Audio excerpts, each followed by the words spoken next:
നിങ്ങളോട് പോകാനാ പറഞ്ഞത്. കെട്ടുമുട്ടായിട്ട് ഇങ്ങോട്ട് ഇറങ്ങിയിരിക്കാൻ മനുഷ്യനെ നാണം കെടുത്താൻ. നിങ്ങളെയൊക്കെ ഒന്ന് കാണാനുള്ള കൊതി കൊണ്ടല്ലടി മോളെ അമ്മായി വന്നത്. ഓ പിന്നെ ഒരാളുടെ ശല്യം വേണമെന്ന് കരുതി ഇങ്ങോട്ട് പോന്നത്. ഇവിടെ സ്വൈരം തരില്ലെന്ന് വെച്ചാ? ഇവിടെ താമസിക്കുന്നവരെ അന്തസ്സുള്ളവരാ. ഈ കോലത്തിലുള്ള നിങ്ങൾ സുഖേട്ടന്റെ ബന്ധുവാണെന്ന് അറിഞ്ഞാ പിന്നെ സുഖേട്ടൻ ജീവിച്ചിരുന്നിട്ട് കാര്യമില്ല. അതിന് മാത്രം എനിക്ക് എന്താടി ഒരു കുറവ്? നിന്റെ പ്രായത്തിലേ നിന്നേക്കാ 100 ഇരട്ടി പത്രാസിൽ ജീവിച്ചോളാടി ഞാൻ. നീ എന്റെ അടുത്ത് വലിയ ആളാവണ്ടാട്ടാ. നിങ്ങളോട് പോകാൻ പറഞ്ഞത്. എടി നിന്റെ ഭർത്താവ് എന്ന് പറയുന്ന പെങ്കോതനുണ്ടല്ലോ, അവൻ ഈ തോളിലിട്ട് വളർത്തിയോളാടി ഞാൻ.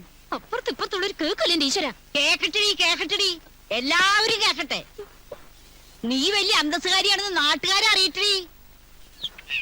എടി ഒരു കാലത്ത് നീ ഗുണം പിടിക്കില്ലടി. നിന്റെ എല്ലാ വിശേഷങ്ങളും അറിഞ്ഞിട്ട് ഞാൻ വന്നിട്ടുള്ളത്. തള്ളേ പാവ ദേവികരെ പുറത്ത് ഈ കുതിര കയറി അല്ലേ? മോഹൻ എന്നോട് എന്ത് തെറ്റാടി ചെയ്തത്? അതെ, എനിക്ക് ചോദിക്കാനും പറയാനും ആരും ഇല്ലാന്ന് നീ വിചാരിക്കണ്ട. എന്നെ നീ അവമാനിച്ചു എന്ന് എന്റെ മോൻ കുമാരനങ്ങാൻ അറിഞ്ഞ ആ നിമിഷം നിന്നെ വെട്ടിക്കൊല്ലൂടെ അവൻ.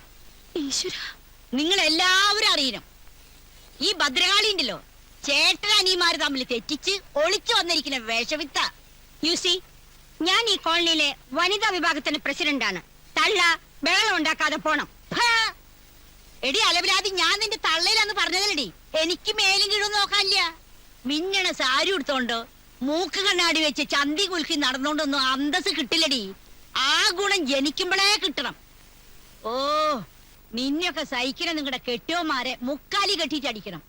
നിനക്ക് ഞാൻ വെച്ചണ്ടടി അമ്പടി. നിനക്കെന്റെ സ്വഭാവം അറിയില്ല അല്ലേ? തൂവൽ വിണ്ണിന്മാറിൽ തൂവി മാറിക്കാരൻ മാനസരാഗം തേടി